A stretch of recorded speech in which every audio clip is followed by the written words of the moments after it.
ಪ್ರಶಾಂತ ಮಹಾಸಾಗರದ ಅಲೆಗಳ ನಡುವೆ ಇದ್ದಕ್ಕಿದ್ದಂತೆ ಒಂದು ದೊಡ್ಡ ಅಲುಗಾಟ. ನೀರನ್ನು ಸೀಳಿಕೊಂಡು ಒಂದು ದೈತ್ಯ ಕ್ಷಿಪಣಿ ಆಕಾಶದ ಕಡೆಗೆ ನುಗ್ತದೆ. ಗೆಳೆಯರೆ, ಇದೊಂದು ಯಾವುದೇ ಸಾಧಾರಣ ಪರೀಕ್ಷೆ ಆಗಿರಲಿಲ್ಲ. ಇದು ಬೀಜಿಂಗ್ನಿಂದ ನೇರವಾಗಿ ನವದೆಹಲಿ, ಕ್ಯಾನ್ಬೆರಾ ಮತ್ತು ವೆಲ್ಲಿಂಗ್ಟನ್ಗೆ ರವಾನೆಯಾದ ಎಚ್ಚರಿಕೆಯ ಸಂದೇಶವಾಗಿತ್ತು.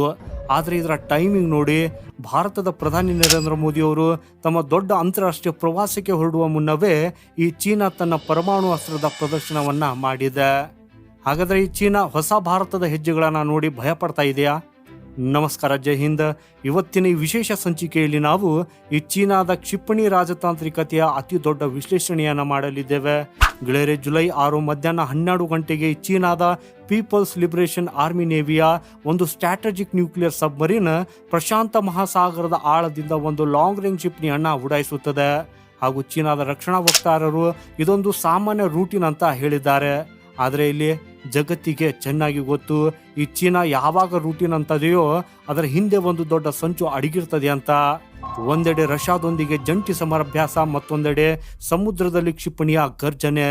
ಈ ಚೀನಾ ಇಡೀ ಜಗತ್ತಿಗೆ ತನ್ನ ಹೊಸ ಶಕ್ತಿಯನ್ನ ತೋರಿಸುವುದಕ್ಕಾಗಿ ಹೊರಟಿದೆ. ಆದರೆ ಈ ಕ್ಷಿಪಣಿ ಉಡಾವಣೆಯ ಹಿಂದಿರುವ ಅಸಲಿ ಕಾರಣ, ಬೀಜಿಂಗ್ನ ನಿದ್ದೆಗೆಡಿಸಿರುವ ಒಂದು ಶಕ್ತಿ, ಅದುವೇ ಭಾರತದ ಪ್ರಧಾನಿ ನರೇಂದ್ರ ಮೋದಿ ಮತ್ತು ಭಾರತದ ಆಕ್ಟ್ ಈಸ್ಟ್ ಪಾಲಿಸಿ. ಗೆಳೆಯರೆ, ಇವತ್ತಿಗೆ ಭಾರತ ಕೇವಲ ತನ್ನ ಗಡಿಗಳಿಗಷ್ಟೇ ಸೀಮಿತವಾಗಿಲ್ಲ. ಫಿಜಿಯಿಂದ ಹಿಡಿದು ಪಪುವಾ ನ್ಯೂ ಗಿನಿಯವರೆಗೆ ಭಾರತದ ಹೆಜ್ಜೆ ಗುರುತುಗಳು ವಿಸ್ತರಿಸುತ್ತಿವೆ. ಅಂತಾರಾಷ್ಟ್ರೀಯ ವೇದಿಕೆಯಲ್ಲಿ ಪ್ರಧಾನಿ ಮೋದಿ ಭಾರತದ ಧ್ವನಿಯಾಗಿ ಮಾತನಾಡುವಾಗ ಏಷ್ಯಾದಲ್ಲಿ ನಾನೇ ಬಾಸ್ ಅಂತ ತೋರಿಸಿಕೊಳ್ಳುವುದಕ್ಕಾಗಿ ಚೀನಾ ತನ್ನ ಕ್ಷಿಪಣಿಯ ನಾಟಕವಾಡ್ತಾ ಇದೆ. ಹಾಗಾದ್ರೆ ಈ ಚೀನಾ ನಿಜಕ್ಕೂ ಭಾರತಕ್ಕೆ ಹೆದರುತ್ತಿದೆ? ಈ ಪ್ರಶ್ನೆಗೆ ಉತ್ತರ ಹೌದು. ಈ ಭಯ ಕೇವಲ ಶಸ್ತ್ರಾಸ್ತ್ರಗಳದಲ್ಲ, ಬದಲಾಗಿ ರಣತಂತ್ರದ ಆತಂಕ. ಕಳೆದ 1 ದಶಕದಲ್ಲಿ PM ಮೋದಿ ನೇತೃತ್ವದಲ್ಲಿ ಭಾರತ ತನ್ನ ವಿದೇಶಾಂಗ ನೀತಿ ಮತ್ತು ಸೇನಾ ಸಾಮರ್ಥ್ಯಗಳನ್ನು ಬದಲಾಯಿಸಿದ ರೀತಿ ಈ ಬೀಜಿಂಗ್ನ ಅಹಂಕಾರವನ್ನ ಅಲುಗಾಡಿಸಿದೆ. ಗೆಳೆಯರೆ, ಒಂದು ಕಾಲವಿತ್ತು ಈ ಚೀನಾ ಸಲಾಮಿ ಸ್ಲೈಸಿಂಗ್ ತಂತ್ರದ ಮೂಲಕ ನಿಧಾನವಾಗಿ ನೆರೆಹೊರೆಯರ ಭೂಮಿಯನ್ನ ಕಬಳಿಸ್ತಾ ಇತ್ತು. ಆದರೆ 2017ರ ಡೋಕ್ಲಾಮ್ ಮತ್ತು 2020ರ ಗಲ್ವಾನ್ ಘರ್ಷಣೆಯಲ್ಲಿ ಭಾರತ ತೋರಿದ ಪ್ರತಿರೋಧ ಈ ಚೀನಾಗೆ ಮರ್ಮಘಾತ ನೀಡಿತ್ತು.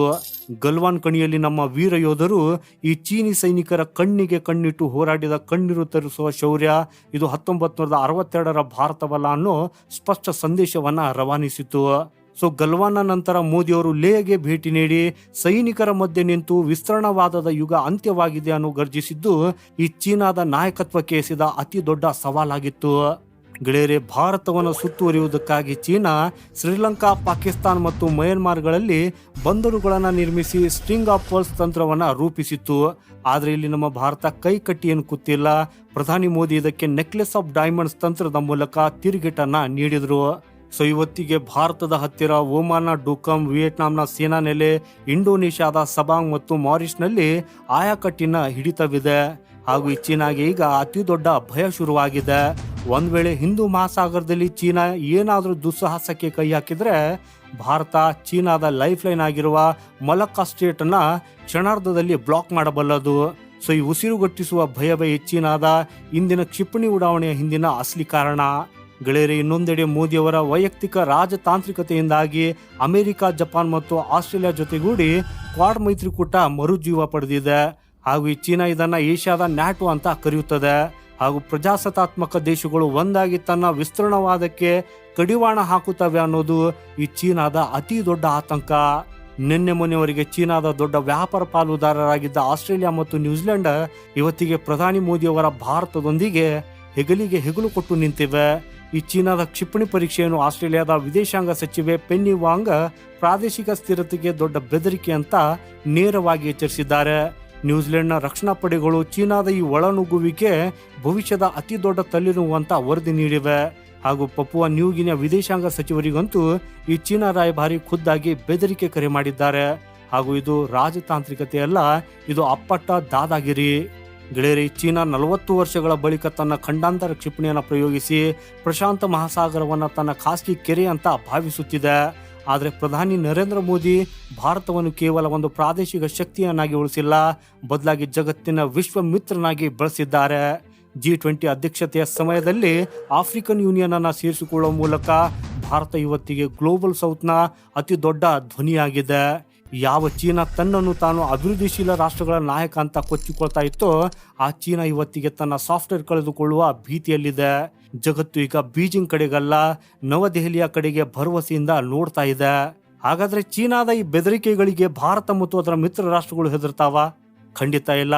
ಚೀನಾದ ಒಂದೇ ಒಂದು ಕ್ಷಿಪಣಿ ಸಮುದ್ರದಲ್ಲಿ ಅಲೆಗಳನ್ನು ಸೃಷ್ಟಿಸಿರಬಹುದು, ಆದರೆ ಅದು ಭಾರತ ಮತ್ತು ಮಿತ್ರ ರಾಷ್ಟ್ರಗಳ ಸಂಕಲ್ಪವನ್ನ ಉಕ್ಕಿನಂತೆ ಗಟ್ಟಿಗೊಳಿಸಿದೆ. ಹಾಗೂ ಇವತ್ತಿನ ಭಾರತ ರಕ್ಷಣಾತ್ಮಕವಾಗಿ ಇಲ್ಲ, ಬದಲಾಗಿ ಆಕ್ರಮಣಕಾರಿಯಾಗಿದೆ. ಹಾಗೂ ಇದೇ ಬದಲಾವಣೆ ಈಗ ಈ ಡ್ರ್ಯಾಗನ್ನ ನಿದ್ದೆಗೆಡಿಸಿರುವುದು. ಗೆಳೆಯರೇ, ನರೇಂದ್ರ ಮೋದಿ ನೇತೃತ್ವದ ನವ ಭಾರತ ಈಗ ನಿಲ್ಲುವಂತಹದ್ದಲ್ಲ, ಯಾರಿಗೂ ಬಗ್ಗುವಂತಹದ್ದಲ್ಲ ಅನ್ನೋದನ್ನ ಚೀನಾ ಅಧ್ಯಕ್ಷ ಜಿನ್ಪಿಂಗ್ ಚೆನ್ನಾಗಿ ಅರ್ಥ ಮಾಡಿಕೊಂಡಿದ್ದಾರೆ. ಕೊನೆಯದಾಗಿ ನಿಮಗೊಂದು ಪ್ರಶ್ನೆ, ಈ ಚೀನಾ ನಿಜಕ್ಕೂ ಭಾರತದ ಹೆಚ್ಚುತ್ತಿರುವ ಪ್ರಭಾವವನ್ನು ನೋಡಿ ಹೆದರ್ತಾ ಇದೆಯಾ? ನಿಮ್ಮ ಉತ್ತರವನ್ನ ಹೌದು ಅಥವಾ ಇಲ್ಲ ಅಂತ ಕಮೆಂಟ್ ಮಾಡೋದ್ರ ಮೂಲಕ ತಿಳಿಸಿ. ವಿಡಿಯೋ ಇಷ್ಟವಾಗಿದ್ರೆ ಲೈಕ್ ಮಾಡಿ, ಶೇರ್ ಮಾಡಿ ಮತ್ತು ನಮ್ಮ ಚಾನೆಲ್ ಅನ್ನ ಸಬ್ಸ್ಕ್ರೈಬ್ ಮಾಡೋದನ್ನ ಮರೆಯದಿರಿ. ಸಿಗೋಣ ಮುಂದಿನ ಮತ್ತೊಂದು ಇಂಟ್ರೆಸ್ಟಿಂಗ್ ಮಾಹಿತಿಯೊಂದಿಗೆ. ವಂದೇ ಮಾತರಂ. ಭಾರತ್ ಮಾತಾ ಕಿ ಜೈ.